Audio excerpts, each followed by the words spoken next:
Welcome, everybody. So glad to be back here with all of you. Wow, it has been way too long since we have done a stream, way too long, but we're back, and it's going to be a great night. So welcome, everybody. Hit the like button, hit the subscribe button, hit the notifications bell.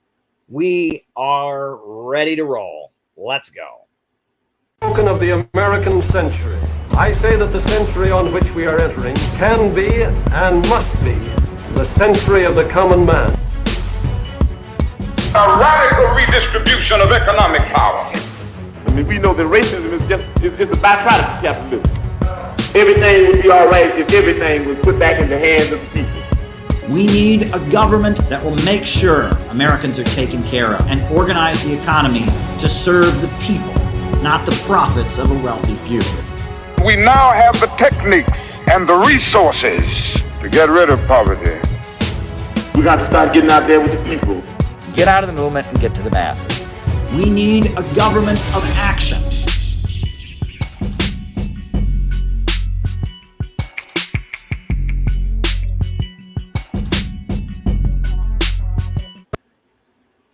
Wow, everybody. So glad to be with you here tonight. We had an amazing conference.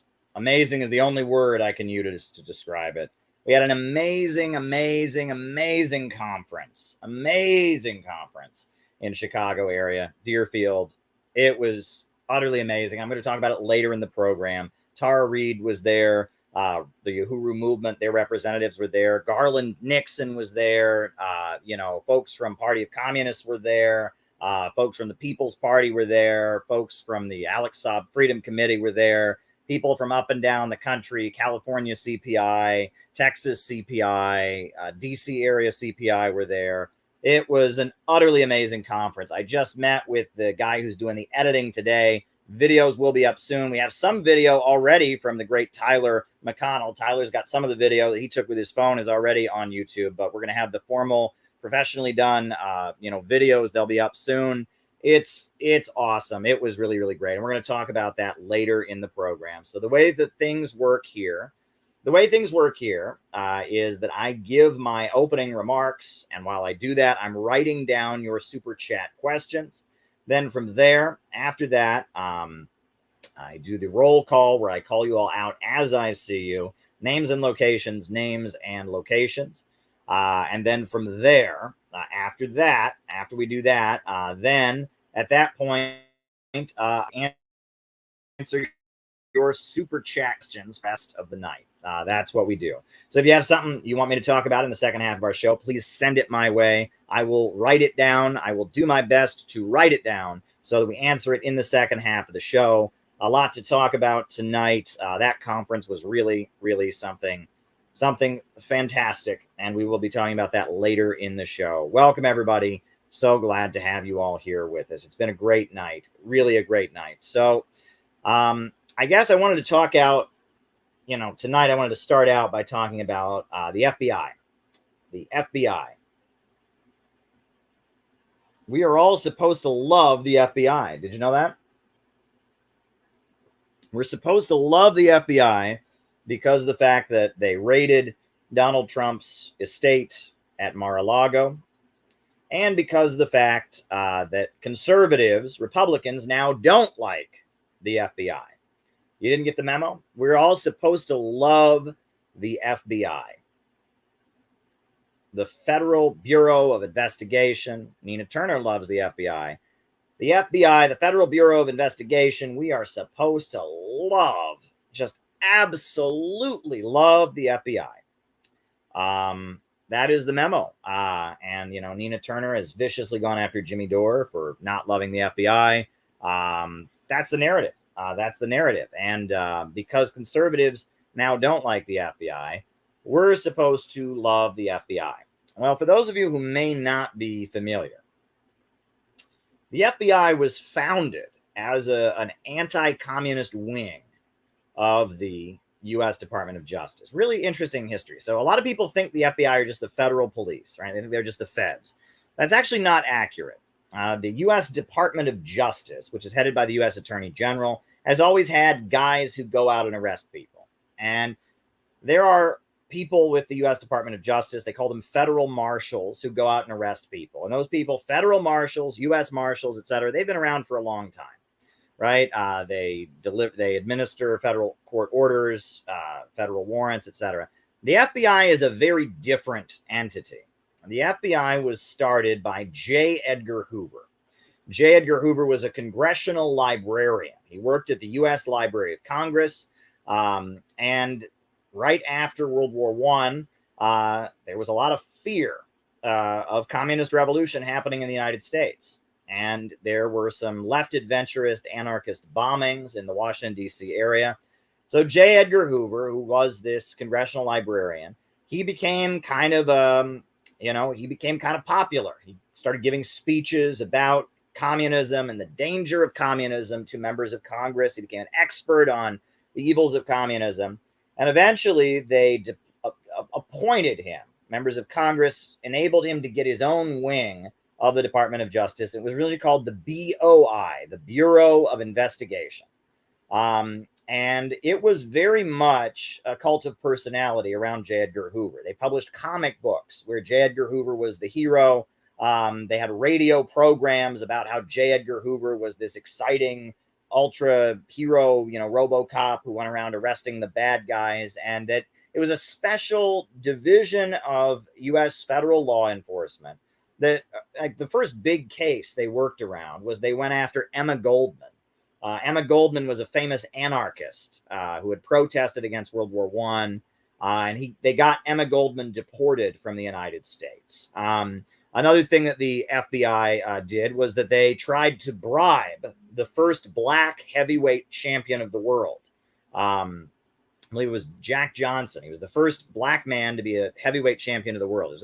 Was it Jack Johnson? They tried to bribe him not to win. And the reason was they feared that black people might see a black guy win, being first heavyweight champion of the world, and that might inspire the black people of America to rise up and revolt. And that was one of their first actions, was to try and bribe the first heavyweight champion of the world to lose the fight. The FBI existed during the 1930s. They were a wing of the U.S. Department of Justice. They were used to kind of enforce prohibition. And during the 1950s, they went all in with the anti-communism, right? I was right. It was Jack Johnson. They went all in with the anti-communism. They dedicated themselves to terrorizing the Communist Party. They launched the COINTELPRO program, the counterintelligence program, targeted the Civil Rights Congress. They targeted many left-wing groups. They went after Dr. Martin Luther King Jr., wrote him a vicious letter, urging him to commit suicide, exposed, smeared Dr. Martin Luther King Jr.'s reputation in the media, tried to portray Martin Luther King Jr. as gay because Bayard Rustin, who was part of Dr. Martin Luther King Jr.'s inner circle, was gay. And so they tried to smear Dr. Martin Luther King's reputation and say that he was gay. They went after the Black Panthers. They said that the Black Panthers, that their free breakfast program was the greatest threat to the internal security of the United States. They worked to exterminate the Black Panthers. One of their stated purposes was to prevent the rise of a black messiah. So they went after black leaders, Malcolm X, Martin Luther King Jr., Fred Hampton, and others. The FBI are not a good bunch of people. Now, J. Edgar Hoover died in the early 70s. After J. Edgar Hoover died, the agency has changed somewhat. It has become less centralized. It's not, completely under the domination of one man like it once was. However, it's much more at this point politicized.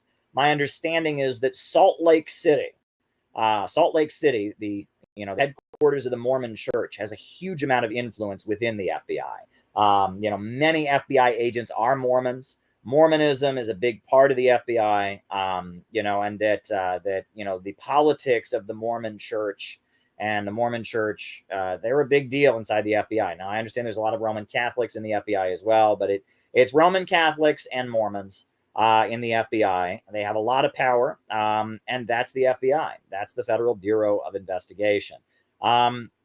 What's also interesting is, every so often you'll see the FBI very blatantly threaten a president. And I've talked about this before on streams, but There was a very famous Native American activist named Leonard Peltier.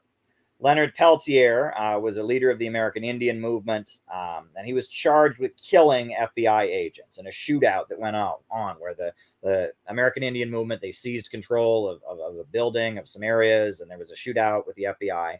Many people have looked at the evidence and said it was friendly fire. The FBI basically shot itself. Right? All right. The FBI basically shot itself. All right, writing it down. Hold on. All right. Does Alex Jones represent that to the deep state? Wrote it down. And, they said that the FBI agents shot each other. Many people have looked into the evidence and said Leonard Peltier didn't kill those FBI agents. Regardless, Leonard Peltier has remained in federal prison. He's remained in federal prison. A number of Native American activists were arrested for killing these FBI agents. They were acquitted in their trial. The jury looked at the evidence and said they were not guilty. But Leonard Peltier had fled to Canada, so he was extradited from Canada, and so he was tried separately.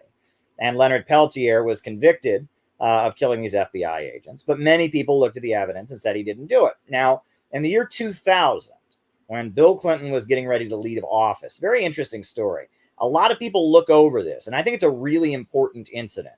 Maybe I'll pull up the news item because people don't even believe you when you bring this up. But FBI Director Louis Frey,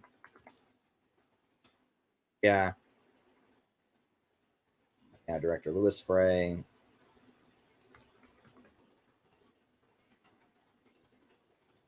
It's an important incident. It's a very, very important incident that doesn't get a lot of attention. And I think it's worth pointing out, right, that as Bill Clinton was getting ready to leave office, the 2000 election had already happened, Bush had already won. It became clear that Bill Clinton, a Democrat, was considering freeing Leonard Peltier. It was up for discussion. And there was talk that Leonard Peltier, this Native American political prisoner, there was talk that they might free him from federal prison. And I'm posting the link here because people forget about this. This is important. Best books on the construction of Cuban socialism. All right.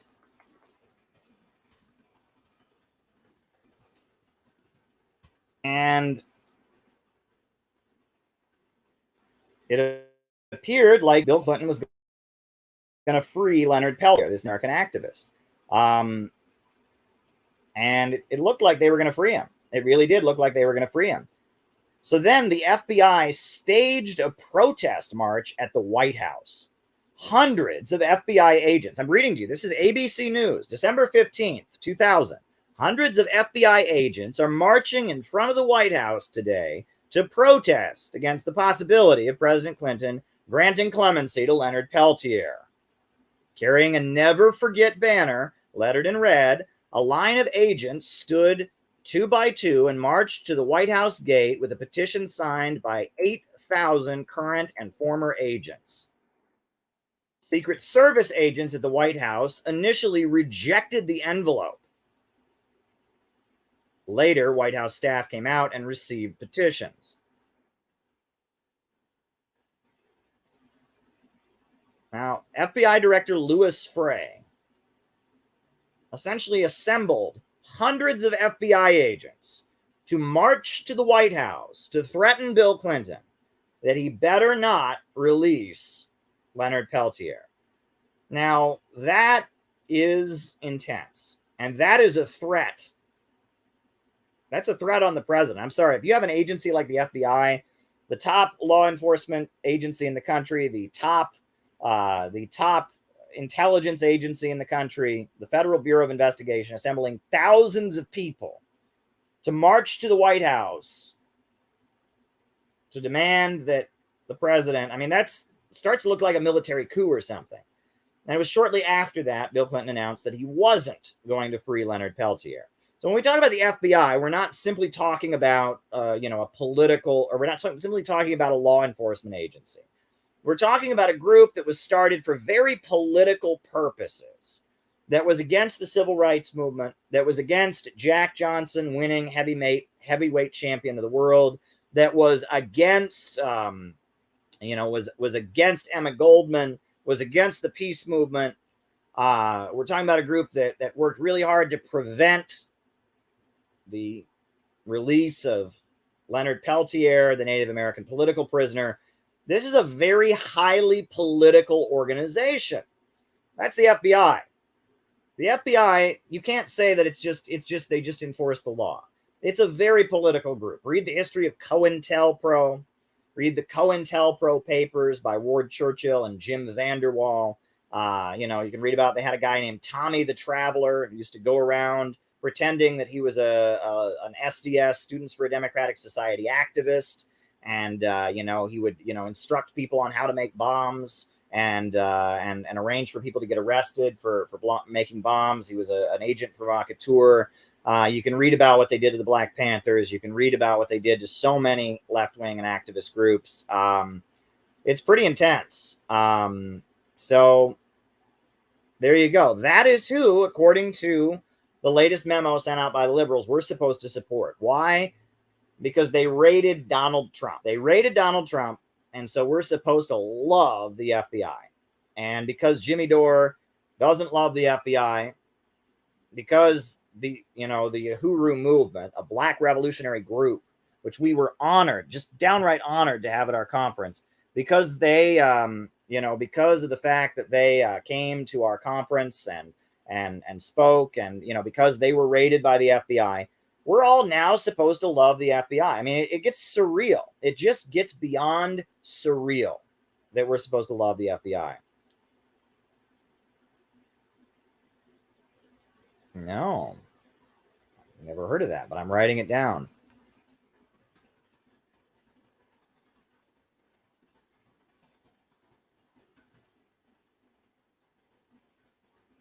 Korean War. All right.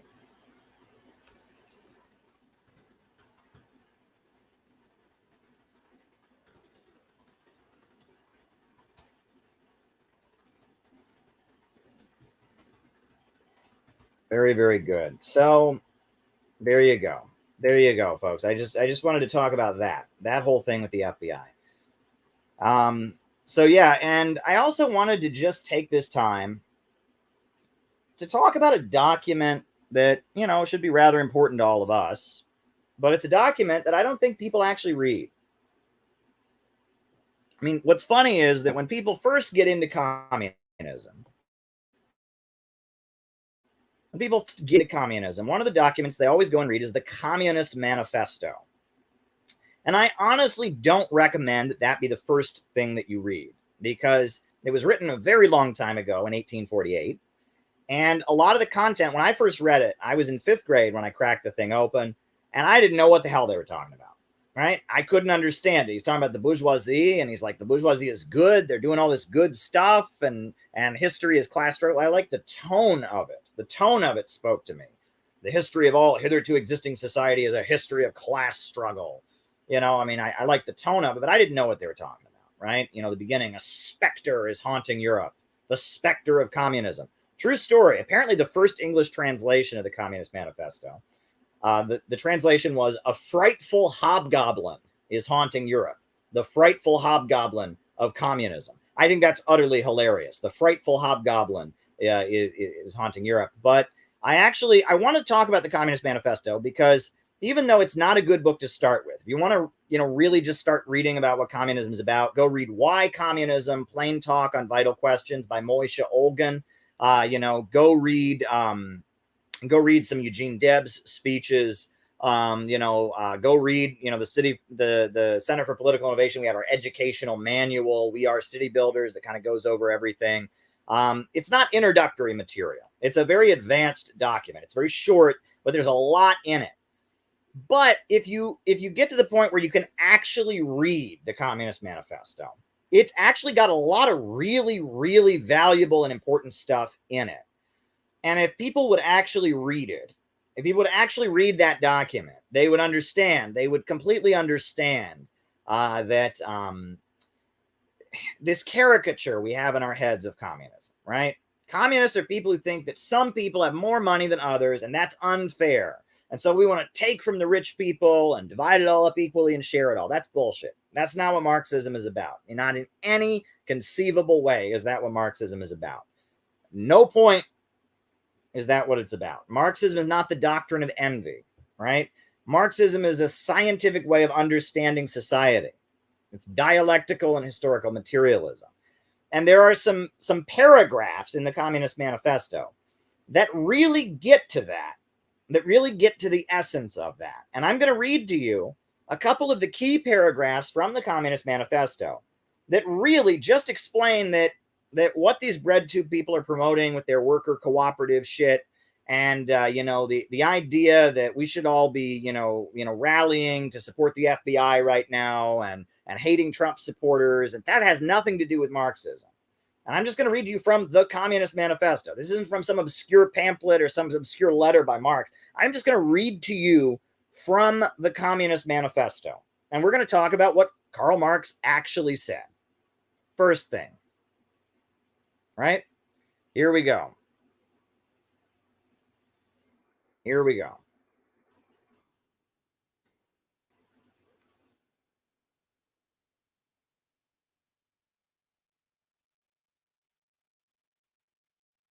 The bourgeoisie, historically, has played a most revolutionary part. The bourgeoisie, wherever it has got the upper hand, has put an end to all feudal, patriarchal, idyllic relations. It has pitilessly torn asunder the motley feudal ties that bound man to his natural superiors, and has left remaining no other nexus between man and man than naked self-interest, than callous cash payment, that has drowned the most heavenly ecstasies of religious fervor, of chivalrous enthusiasm, of Philistine sentimentalism in the icy waters of egotistical calculation. It has resolved personal worth into exchange value, and in place of the numberless, indefensible chartered freedoms, has set up that single unconscionable freedom, free trade. In one word, for exploitation, veiled by religious and political illusions, it has substituted naked, shameless, direct, brutal exploitation. He's talking about how under feudalism and the time of kings and queens and princes and nobles and peasants and serfs and knights and castles, all the social hierarchies were dressed up in all this magic, right? The Catholic Church, the monks and the priests and the Vatican, they dressed up all of the social hierarchies where some people got to be in charge and some people got all up in this magical, idyllic, patriarchal language, right? The king was ordained by God to rule as the sovereign of the nation, right? The peasants, the peasants were placed upon the land under the care of the noble. There was a knight and his squire, and everything under feudalism was dressed up in this magical, religious, sentimental value. And when capitalism emerged and overturned feudalism, it ripped all of that to shreds. Capitalism was purely about making money. And it ripped apart all these idyllic, religious, sentimental, idealist myths that held society together. And that's a role that capitalism plays. And Marx is, in a way, praising capitalism, because capitalism has been very revolutionary in ripping apart the restraints on science, ripping apart the restraints on human productivity, allowing people to invent new products. And capitalism, as it emerged in the aftermath of feudalism, as feudalism was destroyed by emerging capitalism, it ripped apart a lot of the deeply embedded traditional cultures and social hierarchies that held feudal society together. And that's what Marx is pointing out. And he goes on. The bourgeoisie has stripped of its halo every occupation hitherto honored and looked upon with reverent awe.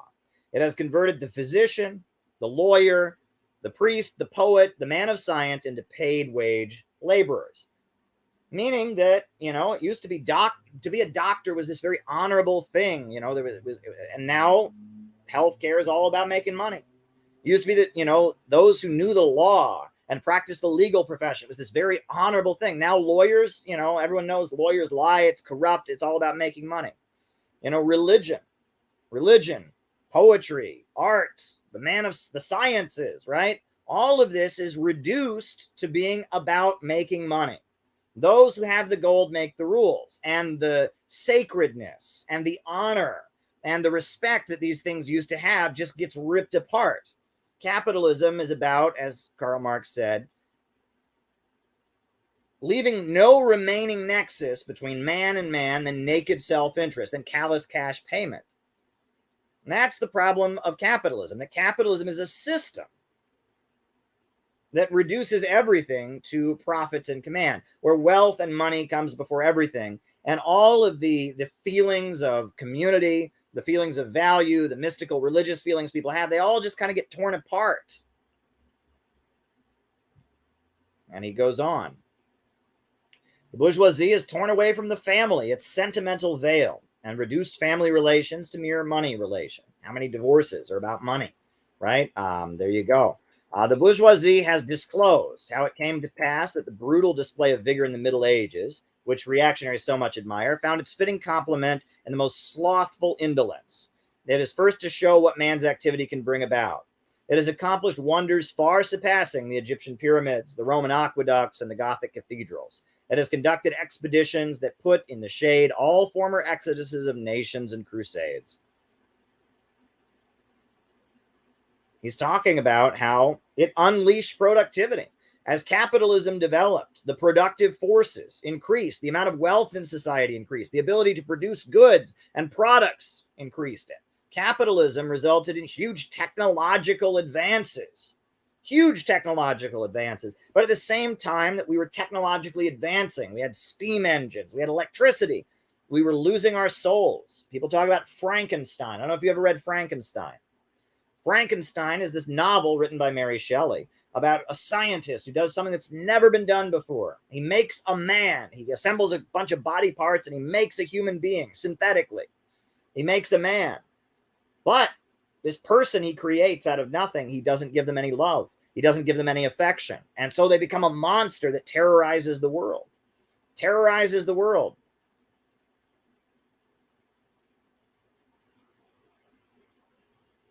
Terrorizes the world. And Mary Shelley was commenting about how it seemed like as capitalism was advancing and new technological and scientific breakthroughs were coming along, on some level, humanity was losing its soul. Humanity was losing the ability to care. People didn't care about each other. People's ability to connect to each other was being lost. Human empathy was being lost. A sense of values and right and wrong was being lost, right? And Marx, even though Marx sees the feudal system as full of hypocrisy, he's mourning that. He's mourning the decline of these old myths because he's seeing that capitalism is replacing it with, hey, self-interest, callous cash payment, right? This is Marx. He almost sounds like a conservative in a way because he's showing how the values of the old society are being ripped apart. Marx is critiquing liberalism, right? Liberalism is the ideology that says the individual before all else, right? That the highest, the most important thing is the individual, breaking down any connection between people, breaking people down into atomized individuals so they can be good consumers, so they can be oppressed as workers, more easily exploited. That's Marx. And he's doing a great job of showing us how capitalism made relationships of exploitation and inequality much more blatant. I own the factory, you work in it. I pay you to work here. If you don't like it, go get another job. I can pay you what I want. Oh, you don't like what I'm paying you? Well, go somewhere else. All the mystical chivalry, all the sense of morality and obligation, all of that is ripped apart. That's a really big, important part of Marxism. That's a really, really important part of Marxism. Marx, he's in a way, right? He's saying here he's not a reactionary, but he's saying that it has disclosed how the brutal display of vigor in the Middle Ages, which reactionaries, he's not one, admire so much, found its fitting complement in slothful indolence. And it's first to show what man's activity can really bring about. Even though in the Middle Ages, the knights and the castles, they were all talking about, oh, we're going to go out and fight. There was a lot of laziness, right? Among the nobles, among the rich people, they just sat around. They just enjoyed themselves, right? But now with capitalism, suddenly technology is advancing. Suddenly they're producing more than they've ever produced before. But he goes on, the bourgeoisie cannot exist without constantly revolutionizing the instruments of production and thereby the relations of production, and with them, the whole relations of society. The need for a constantly expanding market for its products chases the bourgeoisie over the entire globe. It must nestle everywhere, settle everywhere, and establish connections everywhere. The bourgeoisie has, through its exploration of the world market, given a cosmopolitan character to production and consumption in every country. Wow. Karl Marx must be anti-Semitic, right? Because he's critiquing globalism. You can't do that. Can't critique globalism. You can't critique, the global financial capitalist system. Oh, no, you can't critique that. You can't critique, a global market spreading its tentacles all over the world, right? Haven't you watched Bosch? Haven't you watched ContraPoints? That's anti-Semitism. Oh, boy, that's Karl Marx, right? About how capitalism is spreading. It's given the world market a cosmopolitan character in consumption to every country. This is Karl Marx. And that brings me to another very, very important part of what he says. Modern bourgeois society, with its relations of production, of exchange, and of property, a society that has conjured up such gigantic means of production and exchange, is like a sorcerer who is no longer able to control the powers of the netherworld, whom he has called up by his spells. I don't know if you've ever watched Fantasia. You've heard the story of the Sorcerer's Apprentice, right? The idea is this is a magician who suddenly, he calls up all these demons from the netherworld. He does all this magic, but he loses control of it. That in their drive for profits, they lose control of the forces that they're driving forth. For many a decade past, the history of industry and commerce is but the history of a revolt of modern productive forces against modern conditions of production, against the property relations that are conditions for the existence of the bourgeoisie and of its rule. It is enough to mention that the commercial crises, by their periodic return, put the existence of the entire bourgeois society on its trial, each time more threateningly. In these crises, a great part not only of the existing products, also the created productive forces, are periodically destroyed. In these crises, there breaks out an epidemic that in all earlier epochs would have seemed an absurdity.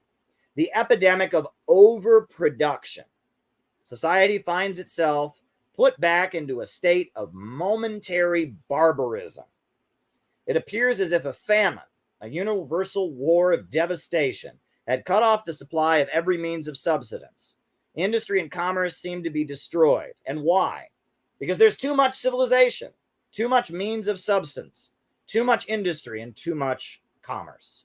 The productive forces at the disposal of society no longer tend to further to the development and the conditions of society. On the contrary, they have become too powerful for these conditions by which they are fettered. And soon as they overcome these fetters, they bring disorder to the whole of bourgeois society. The conditions of bourgeois society are too narrow to comprise the wealth created by them. And how does the bourgeoisie get over these crises? On the one hand, by enforced destruction of mass productive forces. On the other, by the conquest of new markets and by the more thorough exploitation of the old ones. That is to say, by paving the way for more extensive and more destructive crises, and by diminishing the means whereby crises are prevented. Now, what is he saying here? He's pointing out that capitalism is the only system in history where people have been hungry because there's too much food. Capitalism is the only system in history where people have been homeless because there are too many houses. Capitalism creates a situation where abundance creates poverty. And that's what he's talking about. Abundance creates poverty. An epidemic that in all earlier epochs would have seemed an absurdity. The epidemic of overproduction. Society finds itself into a state of momentary barbarism. Why? Because there's too much civilization, too much means of subsistence, too much industry, and too much commerce. Capitalism, by advancing technology, by reaching technological progress, by creating more and more products, leads to a situation where people become poorer and poorer and poorer. The more we advance technologically, the poorer people get. And how do they then resolve these crises? How does the bourgeoisie get over these crises? On the one hand, by enforced destruction of a mass of productive forces. On the other, by the conquest of new markets and by more thorough exploitation of the old ones. The conquest of new markets, seizing new markets with war, on the one hand, and two, by driving down everyone's wages and living standards, conquering more thorough exploitation of the workers that they already have. You know, driving down working conditions, hiring fewer and fewer workers. Those are the only ways they can get over the crises. And every time they get over a crisis this way, he goes on, they pave the way for more extensive and more destructive crises, diminishing the means whereby crises are prevented. You can only go to so many places. You can only conquer so many new markets. That is the problem of capitalism. The problem of capitalism isn't simply a matter of inequality. The problem of capitalism isn't that it creates too many things. The problem is that the more capitalism produces, the more efficient the means of production become, the poorer people get. That under capitalism, abundance creates poverty. The more wealth that exists, the poorer people get. Because under capitalism, the only value for the worker is as a consumer. I've often quoted the coal miner's riddle. I've quoted it on here many times. The little boy is cold. He says to his father, "Father, why is it so cold?" The father says, "Because we can't afford any coal to heat the stove." The boy says to his father, "Why is it so cold? Why can't you afford any coal to heat the stove?" And he says, "Because I lost my job at the coal mine." And he says, "Why did you lose your job at the coal mine?" He says, "Because there's too much coal." That's capitalism. That's capitalism in a nutshell. Right? Poverty created by abundance. And the problem with capitalism is the more wealth they create, the more they advance technology, the fewer workers they hire, the less we get paid in wages as workers, and the poorer everyone gets. That's the problem of capitalism. Capitalism leads to a situation where abundance and poverty walk hand in hand.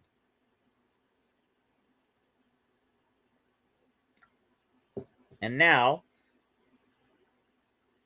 what do we do about it? By all means, folks, this is not the only thing in the manifesto. There's plenty in the Communist Manifesto to go through. But what do we do about it? What do we do about it? Well, this is what he says. He says, we have seen above that the first step in the revolution of the working class is to raise the proletariat to the position of the ruling class, to win the battle for democracy. To win the battle for democracy.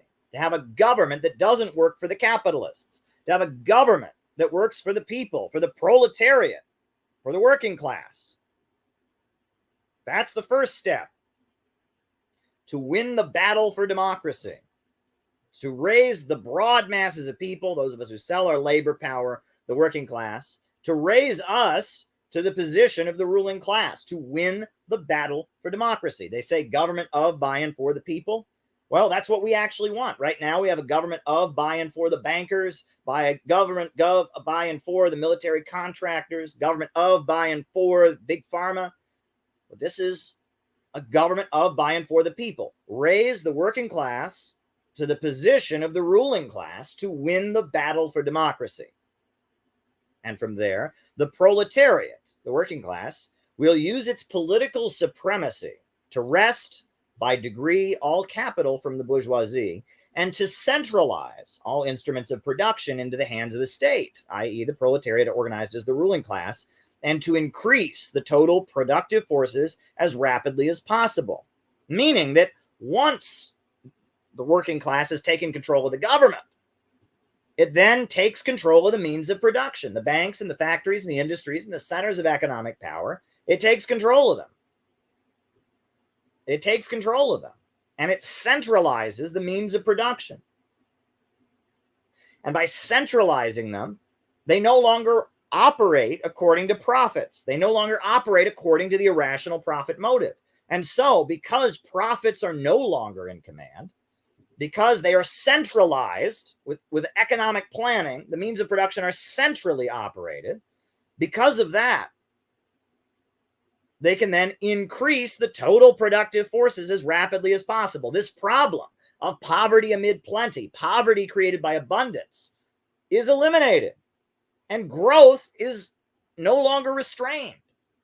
And the total productive forces can increase. And these artificial restraints on production, these artificial restraints, the fact that everyone gets poorer the more stuff they create, the more technology advances, everyone gets poorer, that's gotten rid of. That's resolved. And with centralization of the means of production, with an economy where profits are not in command. I'm not saying socialism is when the government does stuff. No, I'm saying socialism is when profits are not in command.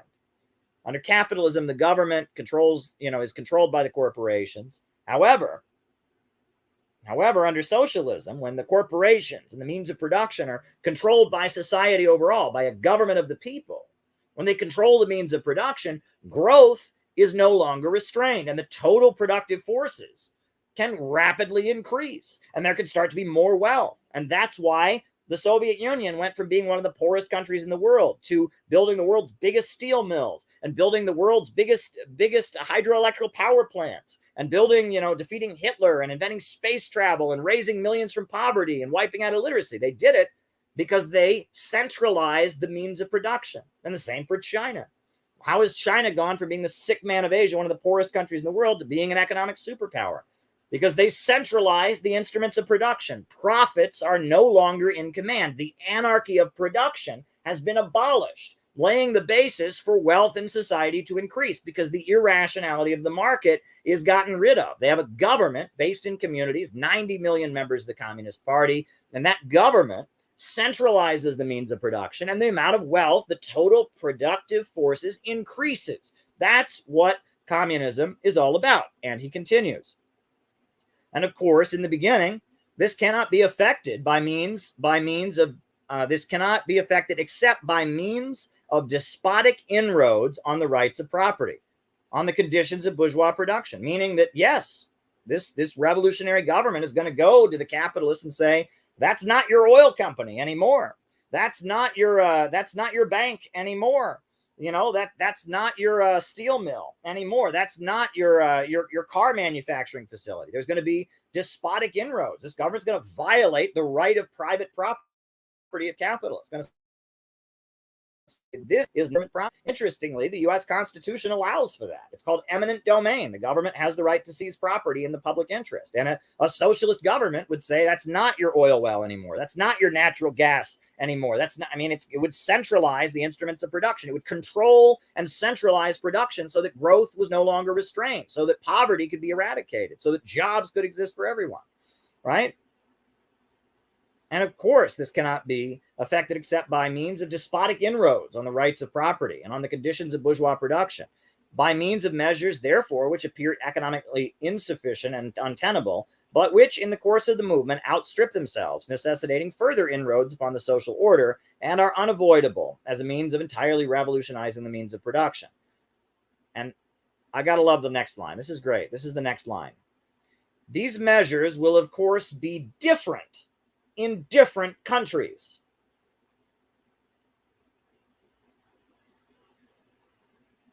Let me read that one more time. These measures will, of course, be different in different countries, meaning that socialism in China is going to be absolutely nothing like socialism in the Soviet Union. And socialism in the Soviet Union is going to be absolutely nothing like socialism in Venezuela. and socialism in Nicaragua is going to be completely different than socialism in Venezuela, and that socialism in America is going to have American characteristics, that in China they call their system socialism with Chinese characteristics, and that in America we're going to have it's going to be different in different countries. That's what he's saying. That, Mao completely reinvented Marxism to apply to Chinese conditions. He developed a concept called the mass line. He organized his party one way to do it unique to China's conditions. And that as socialism develops in different countries, it's going to be different everywhere. The essence of it will be the same: the centralization of the means of production, a working class government winning the battle for democracy. That's going to be the same. But the measures, the way it's carried out, is going to be different in different countries. And that doesn't make it Nazi. That doesn't make it fascist. That's just what he's saying. This is Karl Marx. This is just classic Marxism. Then he goes over a list of things that at the time, in the advanced countries at the time that he's living, what he thought would be applied. And then he writes, when in the course of the development, class distinctions have disappeared and all production has been concentrated in the hands of a vast association of the whole nation, and the public power will lose its political character. Political power, properly so called, is merely the organized power of one class for oppressing another. And if the proletariat, during its contest with the bourgeoisie, is compelled, by force of circumstances, to organize itself as the ruling class, if, by means of a revolution, it makes the ruling class, and as such sweeps away the old conditions of production, then it will, along with these conditions, have swept away the conditions of existence of class antagonism and classes generally, and will thereby have abolished its own supremacy as a class. Meaning that once so much wealth is created by this, and once the means of production are centralized, and once the organization of the economy is done centrally with a vast association, eventually inequality among people is going to fade away, right? And then he goes on, he says, in place of old bourgeois society with its classes and class antagonisms, we shall have an association in which the free development of each is the condition for the free development of all. Meaning that we're not trying to wipe out the individual. It's the opposite. This will give birth to real individualism, because people will no longer be held back by the irrationality of the market. And as society grows more wealthy, every individual will grow more wealthy. That people's individuality, the free development of each, will be the free development of all. That people will be able to blossom into creative and free creatures. That's what he's talking about. This is Karl Marx. Again, this is Marxism. This is not we divide up all the wealth evenly. It's not what we all learned in school about Marxism by any means. That is not what we learned. Not what we learned at all. But let me see if I can find, there's another quote. Another quote that I want to find here. All right. This is when he's describing capitalism. He writes, the growing competition among the bourgeoisie and the resulting commercial crises make the wages of the workers ever more fluctuating. The increasing improvement of machinery ever more rapidly makes their livelihood more and more precarious. The collusion between the individual workmen and the individual bourgeois take more and more the character of the collision in two classes. Workers begin to form combinations against the bourgeois. They club together in order to keep up the rate of wages. They form permanent associations to make provisions beforehand for these occasional revolts. And here and there, the contest breaks out into riots. Now and then, the workers are victorious, but only for a time. The real fruit of the battle lies not in the immediate results, but in the ever-expanding union of workers. This union is helped by the improved means of communication that are helped by modern industry, and that place of the workers of different localities in contact with one another. It is just this contact that is needed to centralize the numerous local struggles, all of the same character, into one national struggle between classes. Every class struggle is a political struggle, and that union, to attain which the burghers of the Middle Ages and the miserable highways required centuries, the modern proletariat, thanks to railways achieved in a few years. Meaning that as life gets worse for the workers, and as the economy gets worse, as living standards go down, as technology, causes conditions to get worse, the workers, the workers have no choice but to form combinations, but to join together,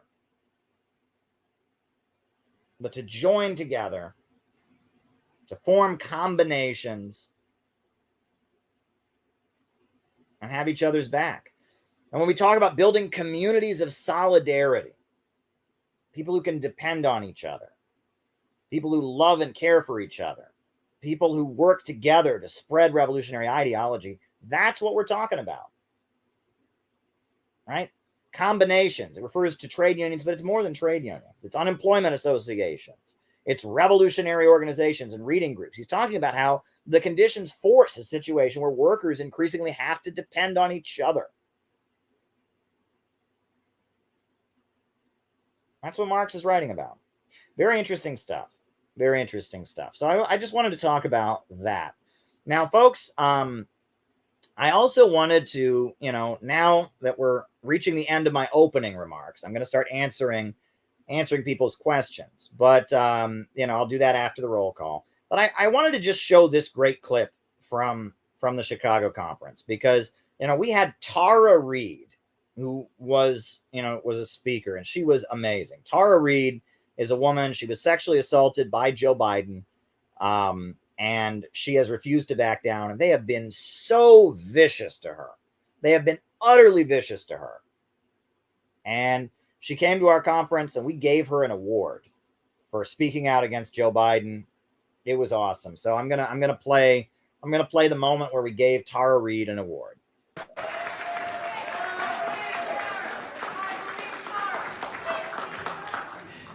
We have here, before you go down, please down, I want to present to you the International Solidarity and Truth Award.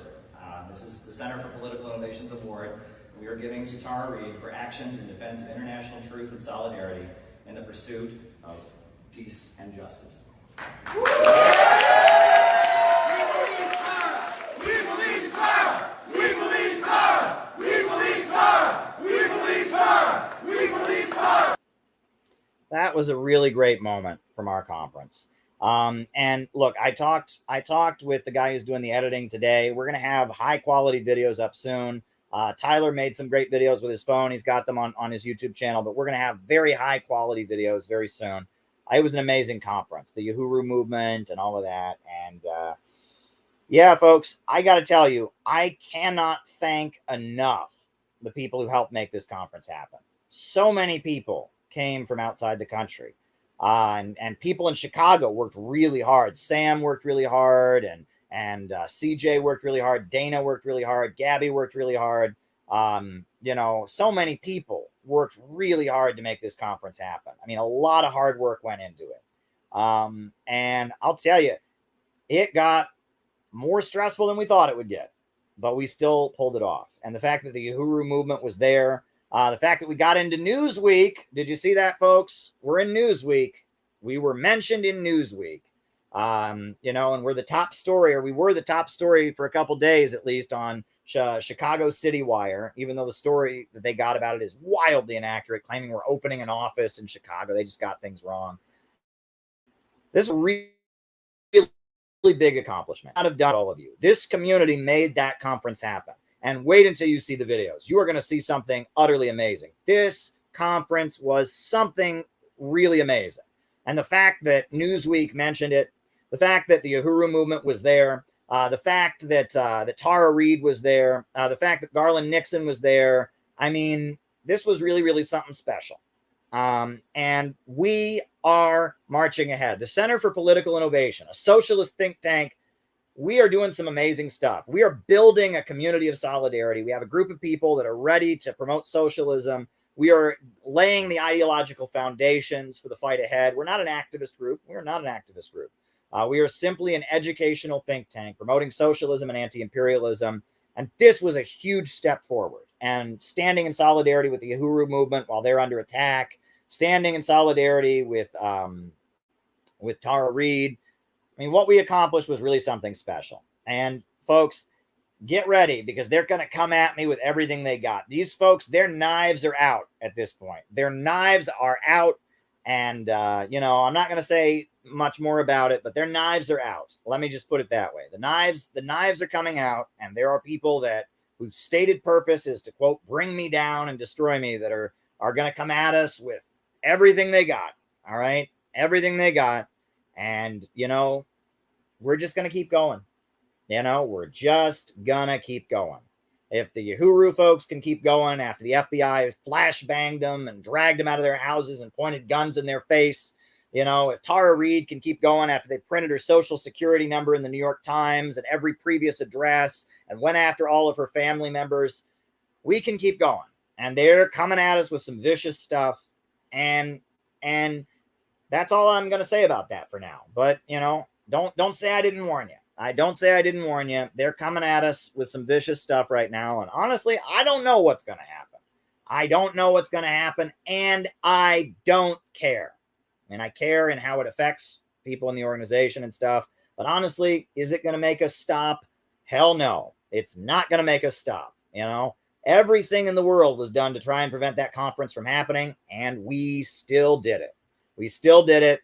And Newsweek covered it. And the Uhuru movement was there, and there was a good crowd of people there, and we're just going to keep going. We're just going to keep going. I'm in this for real, folks. I am in this for real. As I've said many times, I'm down for the whole thing. I'm in this for real. And I do want to point this out, folks, and this needs to be pointed out, that you'll notice that the people that are attacking me right now are not condemning the Uhuru raids. The raids by the FBI on the Uhuru movement, they ain't condemning them. You'll notice that. They are not condemning them. You'll notice that, right? That Vosh has not yet condemned the FBI's raids on the Uhuru movement. None of these bread tubers have condemned the FBI's raids on the Uhuru movement. None of them. None of them.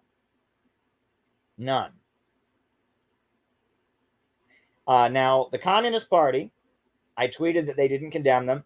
There was an article in People's World. There's not been an official condemnation from the Communist Party, but there was an article in People's World, so I removed that tweet. I want to be honest with you all. You know what I mean? If I make, the FBI raids against the Uhuru movement, they happened on January 30th, and the Communist Party, they did finally, on August 4th, they did publish an article showing the FBI in a negative light, so I deleted my tweets about that, because I want to be accurate with you all. I really do. I want to be accurate with you all, and look, it's getting ugly, folks. I mean, look, they've already told you all that I'm a Nazi, that I'm a fascist, that I'm an anti-Semite, that I'm a white supremacist. And that was take one. And it looks like take two is coming, unfortunately. And we're going to survive. And that's all we can do. We're going to survive. Because, take two will come, and we're going to survive. That's all I can say about it. And we'll see what happens, honestly. I mean, I've been hearing things for the last couple weeks, and I keep hearing things and going, where, and, we'll see what happens. We'll just have to see what happens, folks. But the main thing is to know that I'm not going to stop streaming. Might go off social media for a little bit. We'll see. I ain't going to stop streaming. I'm going to keep doing these broadcasts. I'm going to keep these broadcasts streaming on a new book. The self-help book.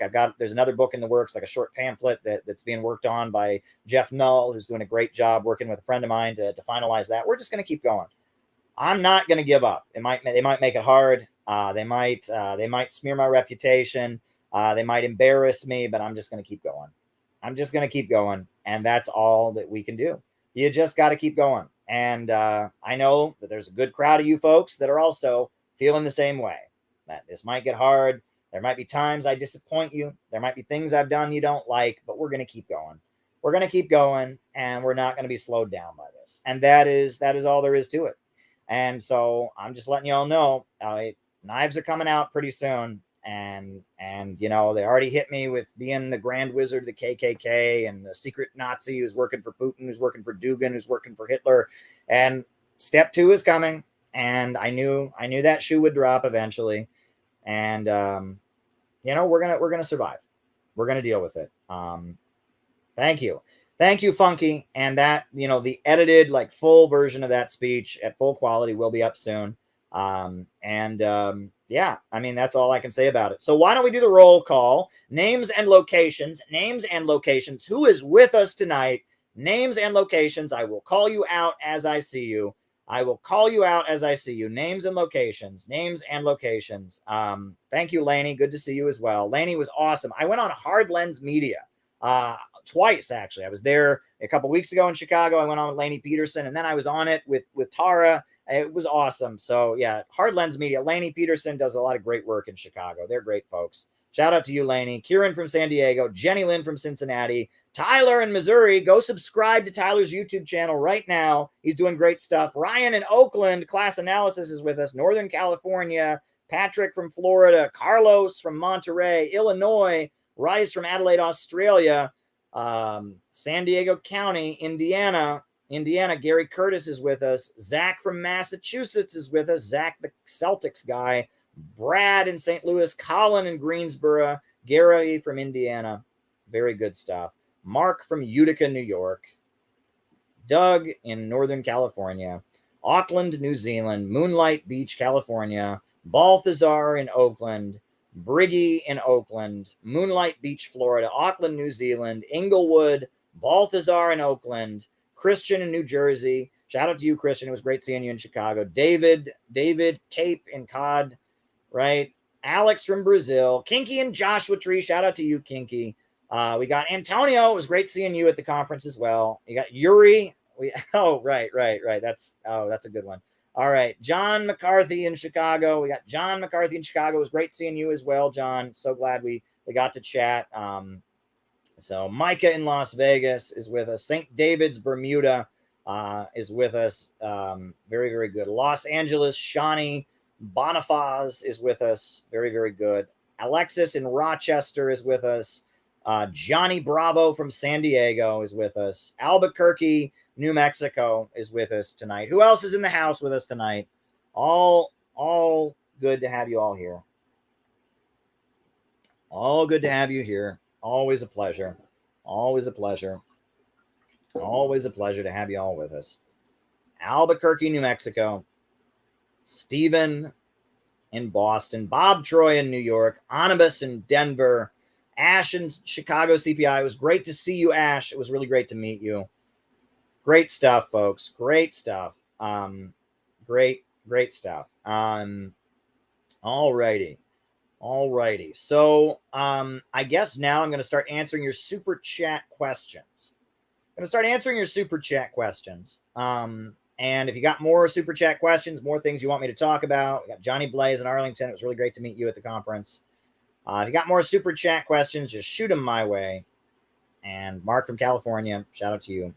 All right. First question is, does Alex Jones represent a threat to the deep state?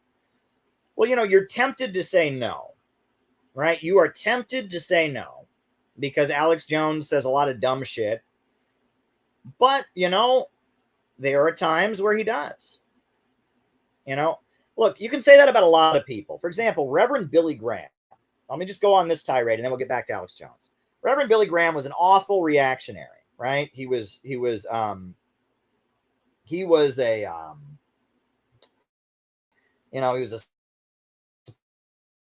segregation at one point. He was just an awful reactionary, big advisor to Richard Nixon. But in the 1980s, Billy Graham went to the Soviet Union, went on a trip to the Soviet Union. And the Reverend Billy Graham, this right-wing, awful pastor, went to the Soviet Union, and they took him to the churches in the Soviet Union. And he came back and he said, wow, they're not oppressing Christians in the Soviet Union. They got more people at church in the Soviet Union than they got at my church in North Carolina.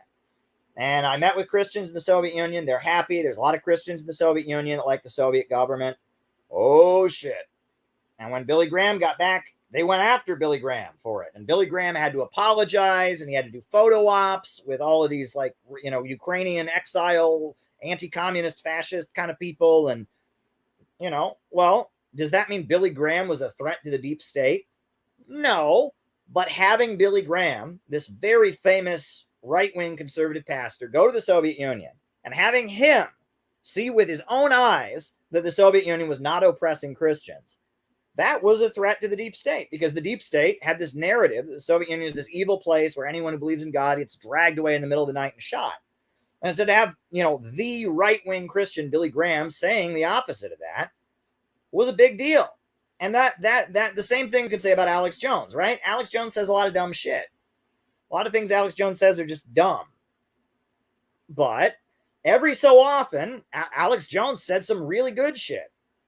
For example, the role that Alex Jones played during the Libyan war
And I'm back. I'm back. Wow, that was internet outage, but I'm back. I am here. Welcome, everybody. Sorry about that. Anyhow, thanks for still being here. I was talking about Alex Jones. So, the role that Alex Jones played in Libya, the role that he played was very good. If you remember during the Libyan war, he went to Libya. He exposed how the U.S. government was backing Al Qaeda and supporting terrorism in Libya. He exposed how successful the economic system in Libya was. I remember hearing the clip of Alex Jones in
Hey, folks, the internet is being very uncooperative tonight.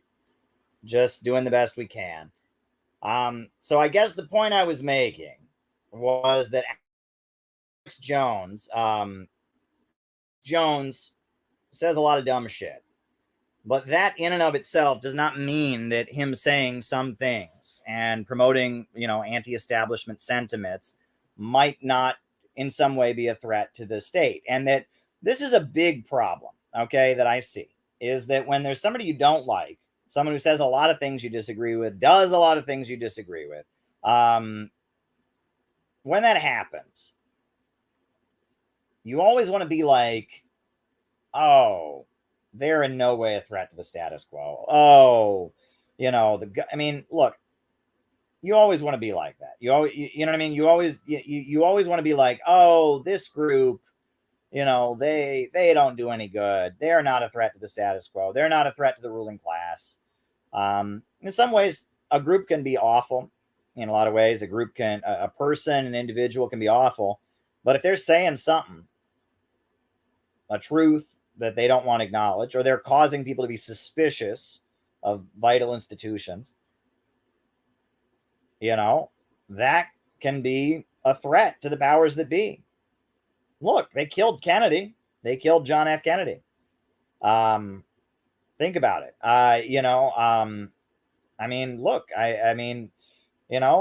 Think about it. Adolf Hitler was not an anti-imperialist in any conceivable way. He was a ruthless fascist and a murderer, and they put him in power to fight communism in Germany, right? The British and the Americans basically were enabling Hitler to come to power. But eventually, Hitler turned on them, and so they had World War II. Does that mean that Hitler was good? Of course not, right? Somebody can be at odds with the powers that be. Somebody can be, in a way, threatening or challenging the status quo. Someone can be doing things that are a threat to the ruling class or the threat to the status quo, and also be bad. You know what I mean? And so you're asking me, is Alex Jones a threat to the status quo? In some ways, yeah. Does that mean Alex Jones is good? Of course not. It just means that, yes, he's a threat to the status quo. And that, he did play a very good role around Libya. And there's been other issues where he's played a good role. So, you're asking me that, and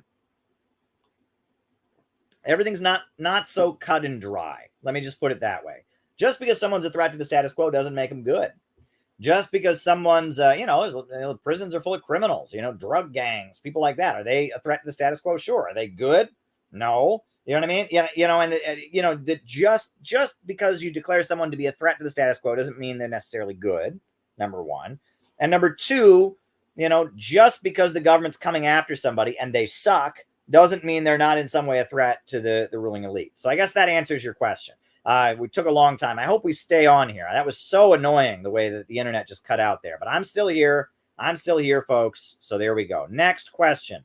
Best books on the construction of Cuban socialism. I'm glad you asked about the best books on the construction of Cuban socialism. I will start naming off books. I believe there is a book called Building Socialism in Cuba. The Transition to Socialism in Cuba, something like that. It was put out by Monthly Review. Let me pull up the name of that. But I would recommend Cuba Looks to the Year 2000. I would recommend Cuba and the USA, A New World Order by Harry Targ. That's a very good book. Harry Targ is a Communist Party USA guy. I think he may have died, but he wrote a book called Cuba and the USA, A New World Order, which I learned a lot about. It was about Cuba and the role of the 1990s. There's a book called Cuba Looks to the Year 2000. That's very good. There's a very good book called Children of the Revolution, and it's by Jonathan Cazal, who's one of the most well-respected educational scholars in the United States. And he wrote a book about Cuba's educational system. It's very, very good. And let me pull up the name of Socialist Construction Cuba Monthly Review. Let me pull up the name of that book, because it's a book that gets referenced a lot, and I've read it before, and I just can't remember the name of it.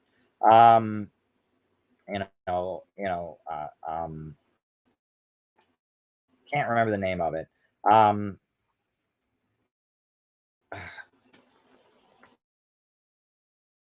Cuba, something like that, 1960s, and Monthly Review Press published it.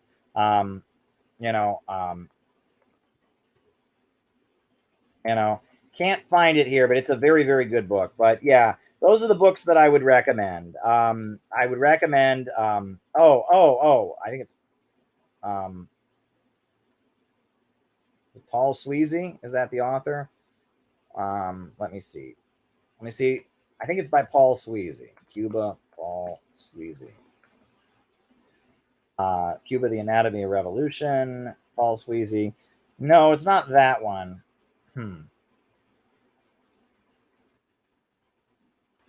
Not that one. I can't remember the name of the book, but there's a very good book on this topic as well. But yeah, those are the books that I recommend about the Cuban Revolution.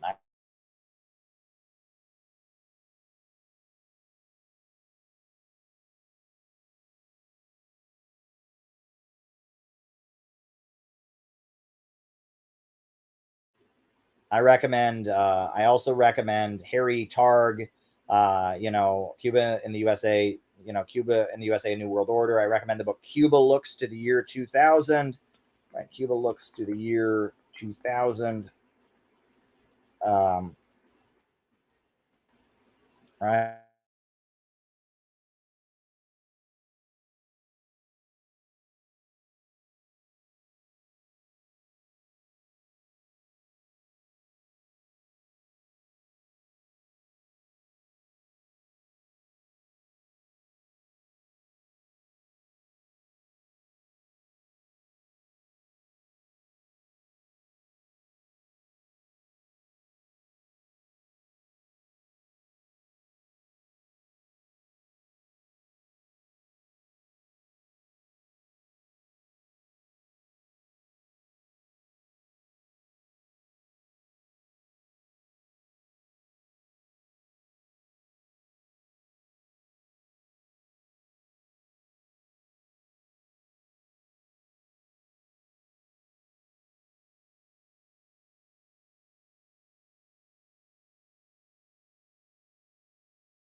And here I am. They are so determined to, I don't know what's going on, but here I am. Here I am, folks.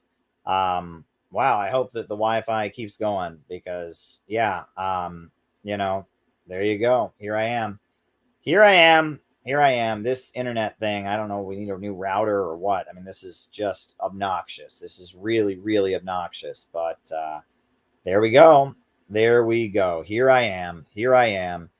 Thank you, Mr. Wonderful. I am back. I am back. And hopefully it doesn't go out again. This is really, really obnoxious. At least we got through the whole opening remarks without being interrupted. But there we go. Use an Ethernet cord. Yeah, maybe I wish that was an option. But there you go. But, there you go. Here I am. And yeah, we got a few more super chats. So if people want me to keep answering super chats, I can do that. So the next super chat I got was about 1976, the bombing of a candidate running for office in Chile. I see that Ellie Marino, who's in the Rockfin, she says Lettier was a diplomat. I think he had been Salvador Allende's ambassador. They also killed his American assistant, Ronnie Moffett. I had not heard of that at all. I am unfamiliar with that. I'm completely unfamiliar with that case. But thank you. Thank you. Thank you for raising that to our attention. Yeah, I think that was our friend out in Joshua Tree who brought that to my attention. And I'd like to do some research. I just don't know anything about it. But there you go. There you go. There you go. 1976, and they're alleging it was an FBI bombing or something like that. So there you go. All right. And then the next question was about the Korean War from a Marxist-Leninist perspective. Well, look, the Korean War is technically still going on. There's never been a peace treaty signed. The USA has no diplomatic relations with North Korea. So technically, the Korean War is still happening. But the Korean War was essentially after the Second World War. You know, the northern half of the Korean Peninsula had been liberated by Soviet troops. And then Hiroshima and Nagasaki happened. So the government of Japan, collapsed. And in the South, a government, promoted and backed by the United States was set up. So you had two governments created on the Korean Peninsula. And the idea was that eventually they would have an election for the entire Korean Peninsula and that every party would be free to participate. In North Korea, you had the Communist Party, you had the Christian Party, and the Social Democratic Party, and they merged into one party. And that party that they merged into was called the Korean Workers' Party. And in the South, you had the Republic of Korea and a military strongman named Syngman Rhee. And the idea was they were supposed to have an election where the entire peninsula would vote to elect one government. But in South Korea, the government in the southern part of the Korean Peninsula pulled out of those talks. They pulled out of it.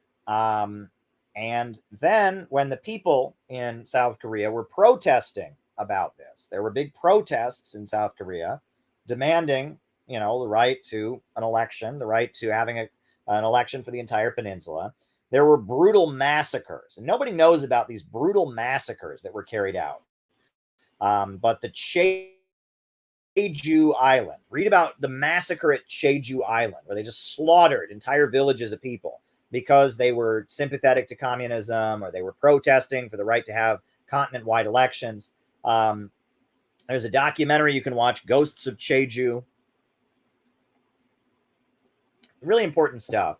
The government in South Korea was massacring the Koreans who wanted to have labor unions, who wanted to protest, who wanted the right to have a continent-wide or a peninsula-wide election. So it was in the context of that you had, military actions by the government in the northern half of the Korean Peninsula intended to reunify the Korean Peninsula. And that is an important aspect of this that is not discussed. That there's only one Korea. Often, the way the Korean War is described in American history is they say North Korea invaded South Korea. And you got to think about that statement because there's only one Korea. And at the time, there was only one Korea, right? The division of Korea was like in the last couple years. So nobody in no one was thinking in 1945 and 1950. Nobody was thinking about North Korea and South Korea. They were thinking about the Korean Peninsula. They were thinking about Korea. And there were two governments in Korea. No one was thinking about North Korea and South Korea. They were just thinking about Korea, okay? And there were two governments on the Korean Peninsula. The communist one, the communist-led one in the north, and the U.S.-backed one in the south. The U.S.-backed one in the south became a military dictatorship. And then people in the south who wanted to have trade unions and wanted to have elections and stuff were getting slaughtered. And so it makes sense that the government based in the north would then militarily intervene to try and protect their comrades in the south. Now, the way it's told in the United States, we have it in our brains. We've all been brainwashed that there's South Korea and North Korea. There's two countries. No, there's only one Korea, right? And both governments, South Korea's government and the North Korean government, both claim the other half. So there's only one country called Korea. There are two governments on the Korean Peninsula. The USA recognizes one of them, and other countries recognize another one. But there's only two governments on the Korean. There are two governments on the Korean Peninsula. There's only one Korea, okay?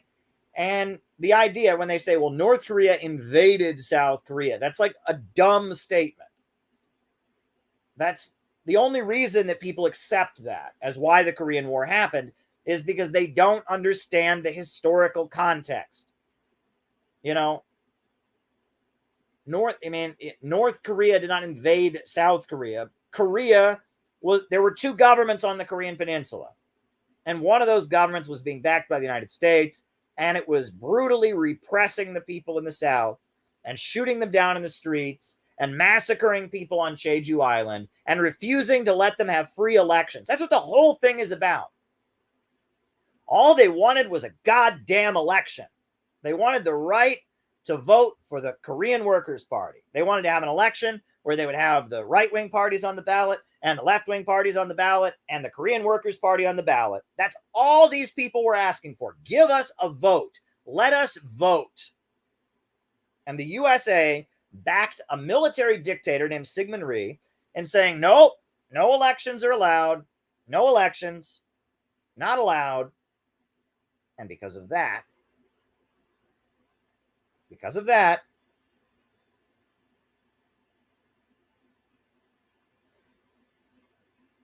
people were being slaughtered. And so there was a military confrontation. Then we know that the United States sent its military, the United Nations, the United States, a police action where they poured into attack and they murdered civilians in mass. Every building in the northern half of the Korean Peninsula, it was over 1 story tall, was bombed. And they would send these guys out and they'd say, bomb everything. They would come back and they say, there's nothing left to bomb. And you say, all right, well, bomb the dikes. And they bombed the dikes and flooded areas. And you read what was done in the Korean War. It was the U.S. government unleashing just death and destruction onto the northern half of the Korean Peninsula. Mass killing mass slaughter, mass death. What was done to the Korean people? You have no idea. Bruce Cummings is the most respected scholar of Korean history. And he has made a documentary at the BBC called The Unknown War. They won't show it on American TV. They think American audiences can't handle it. And it was massive. Millions. We're talking 3 or 4 million people in the northern half of the Korean Peninsula slaughtered and killed. It was utterly horrendous what was done. And in that context, Mao and the Chinese Communist Party said, we're coming in. Because if they do this on our border, next thing you know, they're going to be in China. We can't have this. We can't have this. So Mao and the Chinese communists went in to back the Korean people. And when Mao and the Chinese communists went in, General Douglas MacArthur, who was representing the United States, he threatened to drop 5 atomic bombs on China. 5. Now, I that sounds way too crazy to even make it up, but a leader of the U.S. military threatened to drop 5 atomic bombs on China without even asking the president of the United States. Without even asking Truman's permission, he threatened to drop 5 atomic bombs on China. And so Truman very famously fired Douglas MacArthur. But after Douglas MacArthur was fired, they welcomed him back, almost like he was a hero. They gave him a speech to Congress. And there were all these Republicans who said that Truman had betrayed MacArthur. He was working for the Reds. He was selling out on the Korean Peninsula. I mean, it was crazy. Even though Douglas MacArthur threatened to drop atomic bombs without the permission of the president, U.S. media treated him like a hero. And even though he got fired for doing it, they welcomed him back to the USA with a big parade. They gave him a speech to a joint session of Congress. It was scary, right? And when Mao got involved, and when the Chinese communists got involved, they drove the USA back to the 38th parallel. And there was an armistice that was declared at the end of the Korean War. And there was supposed to be a meeting to sign a peace treaty. But that meeting was never happened. So technically, the Korean War is still going on. And that war, 4 million people dying. You can't imagine the trauma that exists in North and South Korea. You can't imagine everybody in North Korea has got a family member who died in that war. Everybody in Korea has got a relative who died, or a family member, or an uncle, or a cousin. Everybody's got a relative. The Korean War, the damage that you talk about, 4 million people. You talk about every building above 1 story tall bombed. I mean, it's like, go read what Bruce Cummings wrote about the atrocities that were committed by U.S. troops and South Korean troops and Japan. I mean, it was horrendous what was done. You talk about what Japan did to South Korea with the comfort women and the torture and the colonialism, and then on top of that, you talk about then what was done by the USA, and I mean it was massive. So that's one thing that needs to be said about the Korean War. But then the Korean War has never really ended. Ever since then, there has been a U.S. military presence on the Korean Peninsula. There's been a massive U.S. military presence on the Korean Peninsula. Huge U.S. military presence there. And this huge U.S. military presence on the Korean Peninsula, it's been there. And North Korea has had to spend a huge amount of its resources maintaining a huge military defense and keeping the military there, to defend them. And then, after the fall of the Soviet Union, the USA made it impossible for North Korea to keep their food production system going. And they made it very, very hard for North Korea to import any petroleum. North Korea, they actually have a very efficient food production system. You can read documents from the UN about, they worked really, really hard to become food self-sufficient. The arable land is in the south. It's in South Korea. And it's the mountainous part that's in the north. But even still, they've worked really, really hard to have crop output, etc. However, they need gasoline to run their tractors. They need petroleum. And the USA, after the fall of the Soviet Union, they had the petrodollar. The petrodollar reigned supreme, and North Korea couldn't get any dollars, and so they couldn't get any petroleum. And it was a big problem for North Korea. They couldn't get any petroleum. So because of that, because they couldn't get any petroleum, and because of that situation, there were massive food shortages in North Korea. They call it the Arduous March. And millions of Koreans died because they couldn't get food, because the USA prevented North Korea from having access to food. So you talk about all the trauma from the fighting Korean War of the 1950s. And then again, you talk about the Arduous March, where people were starving to death They didn't have food. I mean, that's what the Koreans have been up against. And those folks, they are tough, and they are resisting, and they are fighting back, and they are not going to surrender. And for that, they have my admiration. They have my strong admiration, for doing that. And why did they get nuclear weapons? Well, during this arduous March period, if there's something else people want me to talk about, that's the last super chat I got. So if you got something else you want me to talk about, send me a super chat, because we can keep going here. But I got more steam in me. But there you go. But why did they get nuclear weapons? So during that arduous March period, where they were having food shortages, people were starving to death. During that period, North Korea said, all right, we're having a food crisis in the country. The USA is going to come in and try to overthrow us. So we're going to start pursuing nuclear weapons to make sure that if the USA comes in, they don't get us. And so when it appeared that North Korea was moving toward getting a nuclear weapon, Bill Clinton and the Clinton administration made a deal with North Korea. This is very important. They made a deal with North Korea. They said to North Korea that if you don't get nuclear weapons, in exchange, we will give you peaceful nuclear energy. We will give you a huge amount of oil. We will give you a huge amount of heating gas. We will give you technology. We will help you get peaceful nuclear energy. We're going to ship in a bunch of food.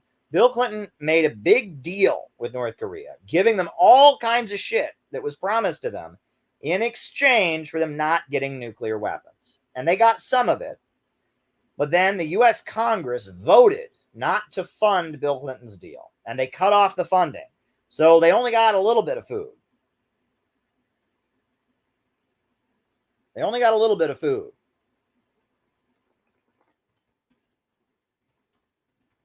They only got a little bit of food. Wrote it down.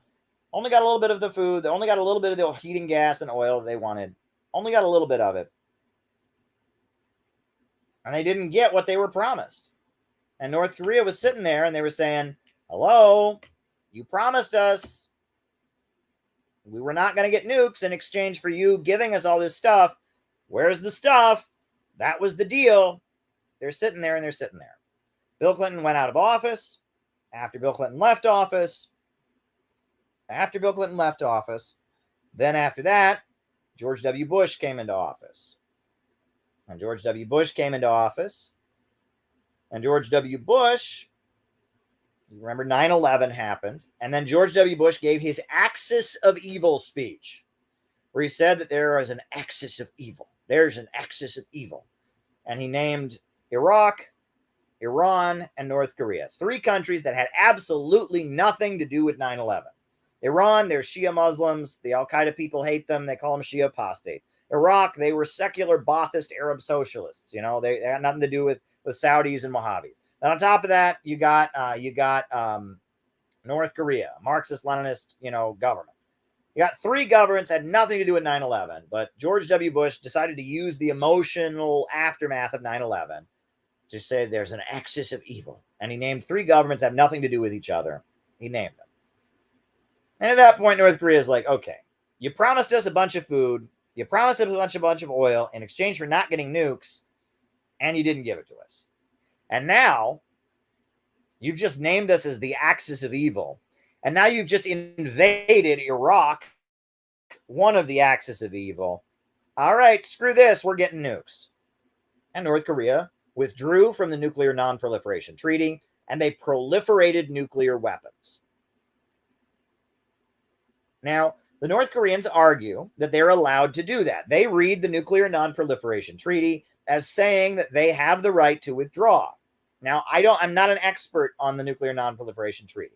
The way Russia, China, and the United States and the UN Security Council understands it, you can't leave the Nuclear Proliferation Treaty. Once you're in the nuclear treaty, you stay in for life.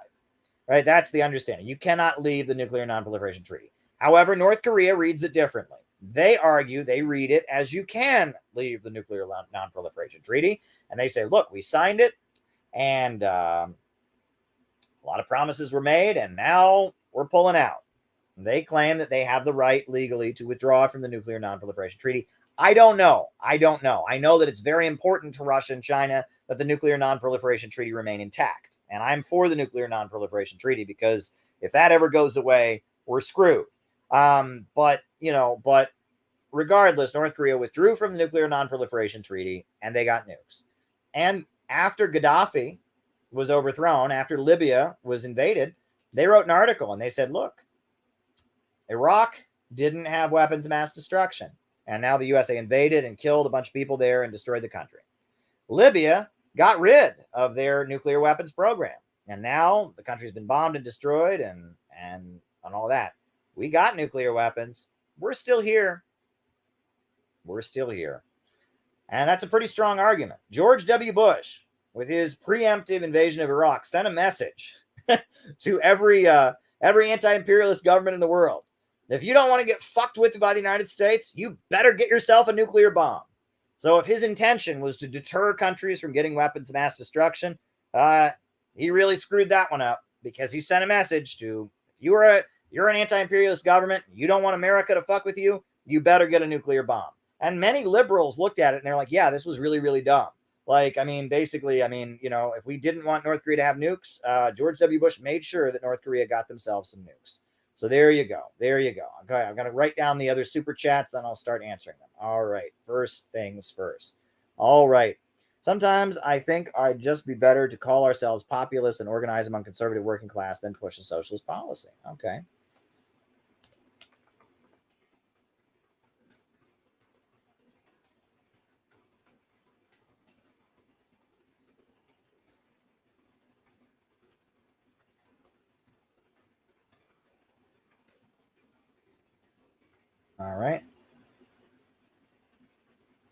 All right. And in what ways does Juche differ from traditional Marxism-Leninism?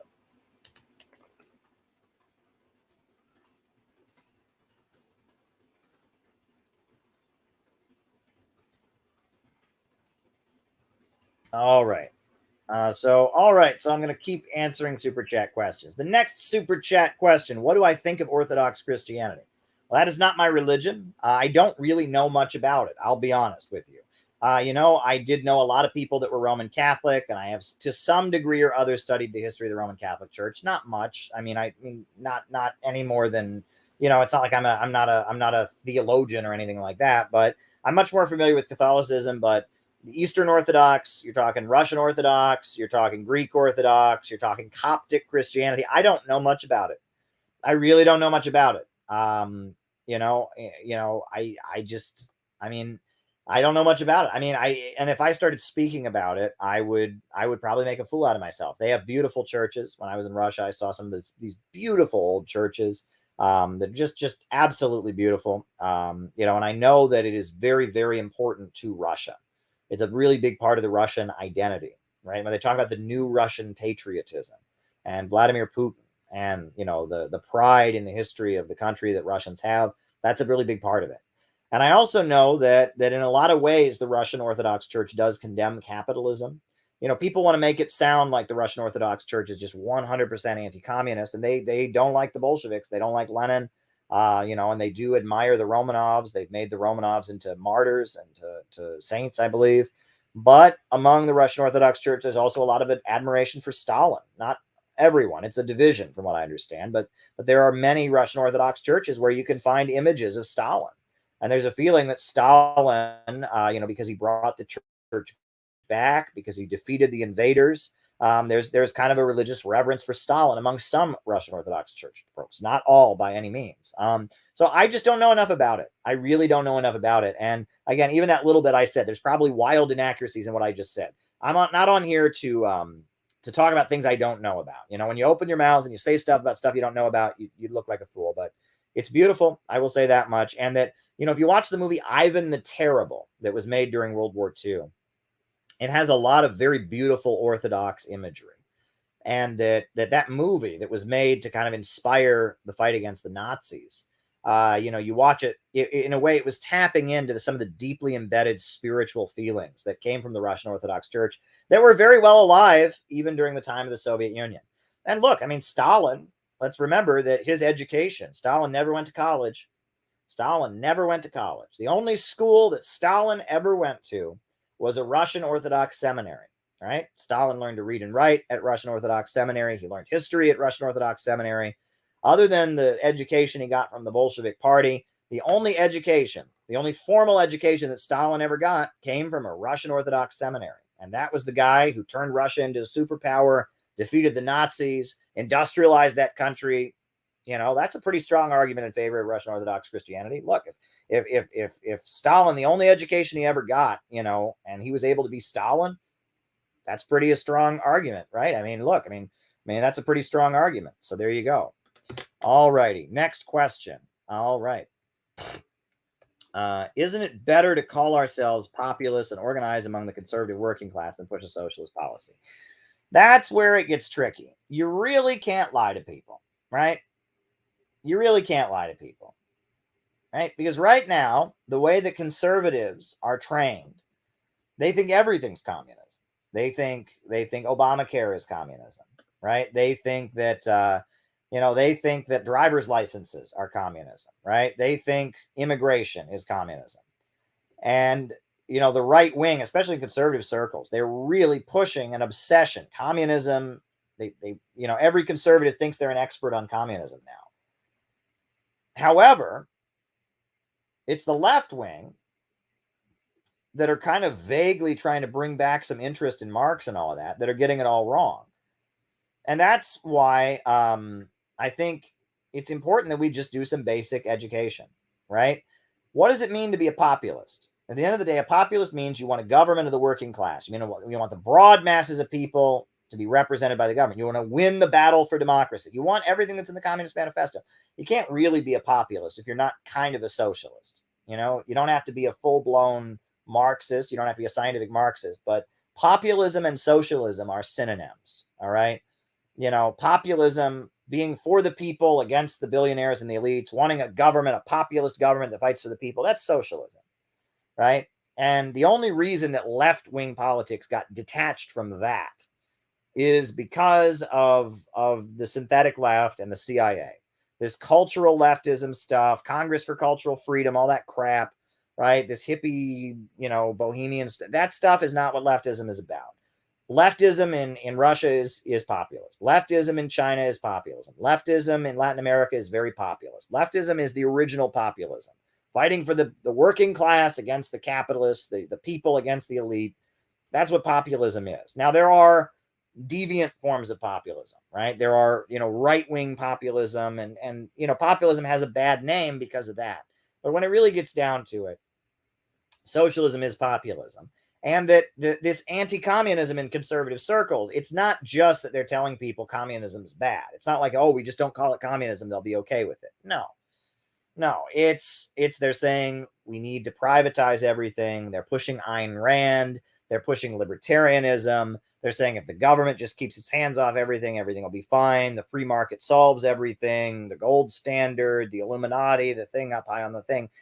You have to ideologically engage with people. I mean, there's no way around it. You can't have your cake and eat it too. There's no shortcuts in life. We don't have to convince everyone to be an ideological Marxist, but we do need to get people to see that the free market and capitalism isn't the solution, and that we do need a government that controls the economy in order to make wealth prosper. And you do need to have demands that challenge the power structure economically. That's what you need. That's what you need. So there you go. That's what you need. All right. In what way does Juche differ from traditional Marxism-Leninism? In what way does Juche differ from traditional Marxism-Leninism?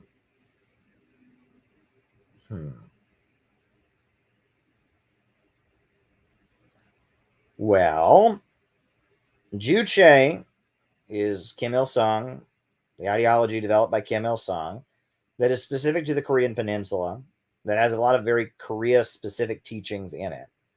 So there's that. Honestly, I'm not a huge expert on Juche. I do know that there's a lot of self-help stuff in it, encourages people to exercise, encourages people to be tidy. It also encourages pride in one's country. There's some unique beliefs about Korea and the importance that Korea plays in the world.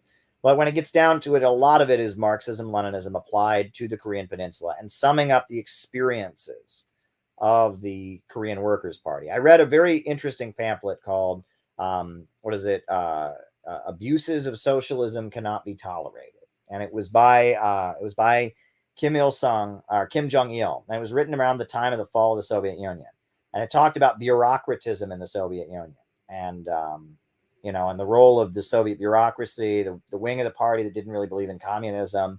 It talked about bureaucratism, etc. That was interesting. That was very interesting. There's a lot of good pamphlets that the Korean Workers' Party came out with around the time of the fall of the Soviet Union, explaining why the Soviet Union fell, giving their critique of it. And I would recommend people read them. I think some of them are online as PDFs. I wish there was more of an archive of them because I think they're very important. I've read a few of them and they're very good. I wish there was an archive. I think there might be an archive on there somewhere. So there you go. But all right, folks, I think that's all the super chat questions I've received for tonight. So unless there's anything else last minute, we can keep going. Like I said, folks, I'm just going to keep streaming.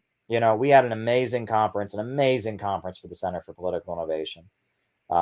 It went amazingly well. I want to thank everybody from the bottom of my heart, everyone who came to Chicago, everyone who donated to help us do the conference because it was pricey.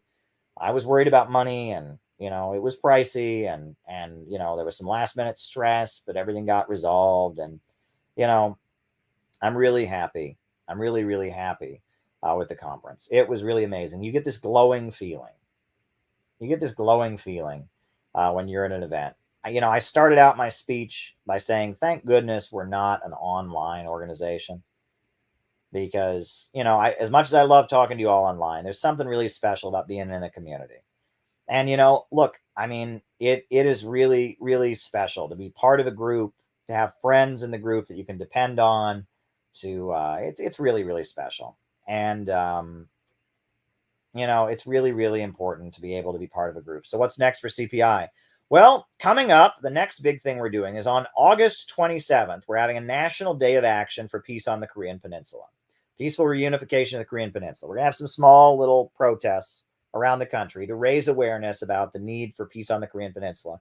Because, I know everyone's been talking about Taiwan and Nancy Pelosi, but actually things are starting to heat up on the Korean Peninsula. So we're going to have, informational, outreach, street demonstrations in a number of cities, August 27th for peace on the Korean Peninsula. That's the next big thing that we're planning. We have our Saturday Zoom calls that we do every week. And we're trying to figure out when our next big conference will be. It's going to be a while, folks. It's going to be a while. I'm exhausted.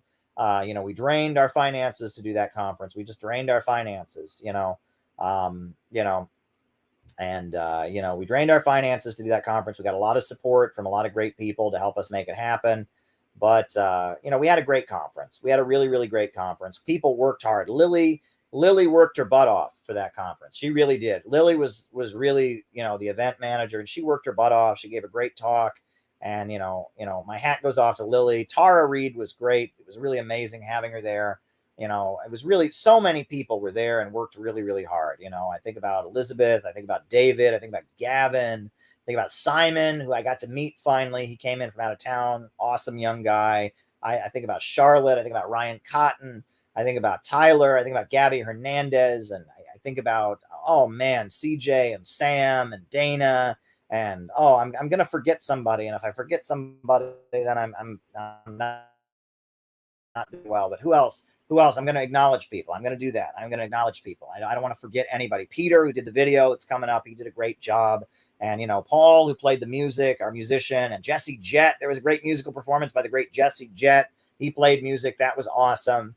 And oh wow, Dust James, who came in and gave a great speech, a tremendous, fiery, revolutionary speech.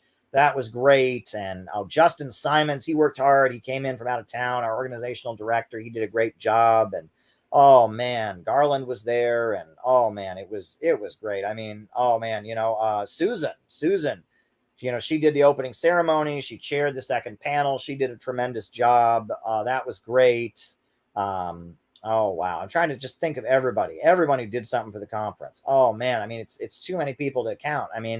wow, I mean, so many people did great work. Irving came into town. That was great. Chris Alali, how can I forget Chris Alali? He was there. The Uhuru movement, that while they're under attack by the government. They sent a delegation of 6 people to come and speak at our event. That was utterly amazing. And we honored them and we raised awareness about their case.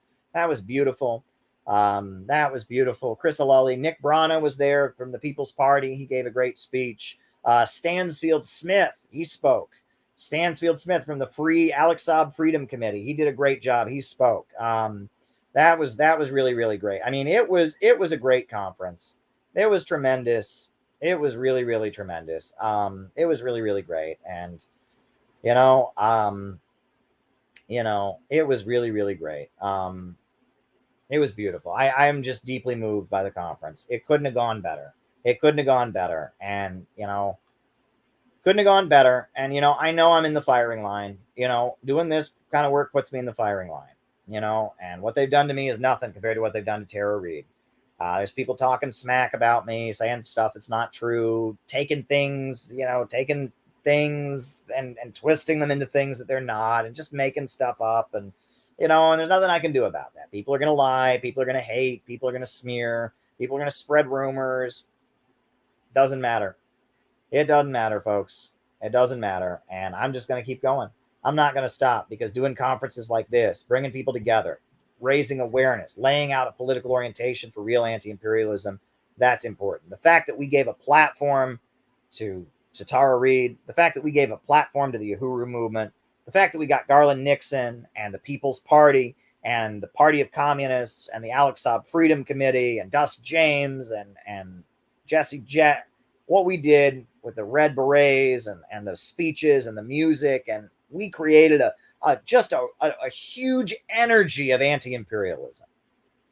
A huge energy of anti-imperialism, of populism, of anti-war sentiment. We did something beautiful. We did something really, really, really beautiful. It was really, really something beautiful. And I'm proud of what we did. I'm really, really proud of what we did. And, if people want to wreck it, they can try. They can try to wreck it. But I don't think they're going to succeed. I really don't. We'll see what's in the pike. We'll see what they come at me with next. They got their knives out, like I told you, but we're just going to keep going. We ain't going to stop. And, thank you, everybody. Everyone who worked hard making this conference happen. Thank you. Thank you from the bottom of my heart. I can't wait till those videos are up. You're going to like what you see. You're really going to like what you see. We need a government of action that will fight for working families. We need a government of action that will fight for working families. Shout out to Robert, who made this great video. Shout out to Tom. How can I forget Tom? Tom from Detroit, who worked hard. Sophia. How can I forget Sophia, who came in from out of town? See, I'm forgetting people. Sophia came in from out of town to help out. That was really, really great. I'm thinking, I don't want to forget anybody else, but I'm going to forget people. But you're not forgotten. If I don't mention you this time, I'll mention you another time. So many great people helped us out. It was really an amazing event.